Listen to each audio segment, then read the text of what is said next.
akkam jirtu hordoftoota YouTube barras video biraatiin isin dhufeen jira. Rammoo foon indaanqoo haala kanaan qopheessitan jira. Maqaan isaas Chef James jedhama. Naana waliin turan maal akkatti dabalu jechuudha. Sitti dudda isaa duuba indaanqoo akkasitti muriitiin jira. Wantoonni nu barbaachisan immoo loomii, dinnicha, mi'eessituu isaa qibameen immoo isaan kanadha. Asitti ashaboo barbaree paprika jedhama asitti sadiima kana. Kun immoo oregano level jedhama. Kunuunsa kana jechuudha. Kun immoo shunkurtii adii firii afurii. Nakamoon black pepper kundi barbareessa jedhamu sana. Asitti immoo olive oil maankaa afur fayyadame jechuudha. Asitti immoo feestaala qulqulluu kan nyaataaf qophaa'u jechuudha. Injira isa keessatti dabala jechuudha. Qimamii hunda waan mi'eessituu kana hundaa keessatti daballee walitti makna.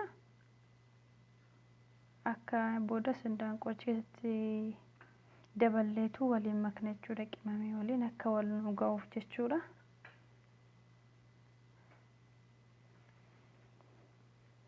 Immoo olive oil dabala. Innas keessatti maankaadha sirriitti waliin ga'uu qabdu harkaanis ta'e ani waanan qarrataa jiruuf malee. Namummoo foon indaanqootti dabala.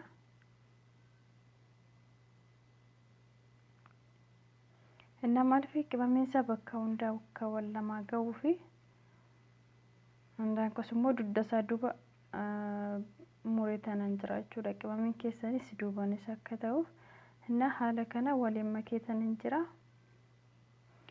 Amma wanta irratti bilcheessu irratti naqee gadi baasa jechuudha asitti. Asirratti bilcheessa jechuudha. Kun amma asirratti galabbateen jira kana fakkaataa qimamiidhaanis wal makamee jira.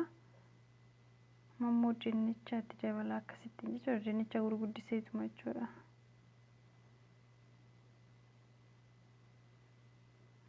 Loomiin saaluma kanaan itti dabalama.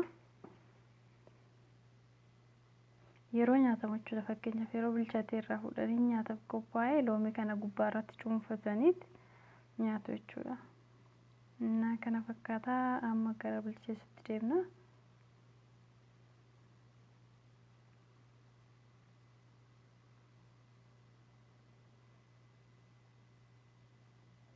Nama kun amma ovarii kan keessan galchaafanii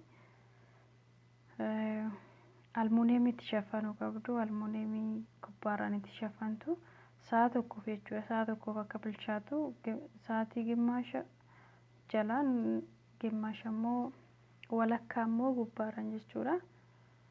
Yeroo bilchaate immoo daqiiqaa muraasaaf gubbaarra isaa akka diimatu taasisuu qabdu jechuudha. Kana fakkaataa bilchaateera baay'ee mi'aawa. Karaa salphaa jechuudha. Kana booda yeroo nama si fudhatu qamisaallee kana booda wanna nama dhibu miti jechuudha. Jala isaatti description jalatti isiniif barreessa jechuudha. Wantoota isaan barbaachisan Ingiliffaani. Asitti immoo ruuzis qopheessan jira. Ruuziidhaan nyaatama. Yoo jaalattan like, share, subscribe gochuun hin dagatinaa. Kana fakkaataa isinin jedha baay'ee mi'aawa bareedaadha. Isinillee yaala isinin jedha akka jaalattan abdiin qaba. Galatooma waan waliin turtaniif baay'ee isin jaaladha. Bye. Hanga viidiyoo biraa walitti deebinutti nagaan naa tura.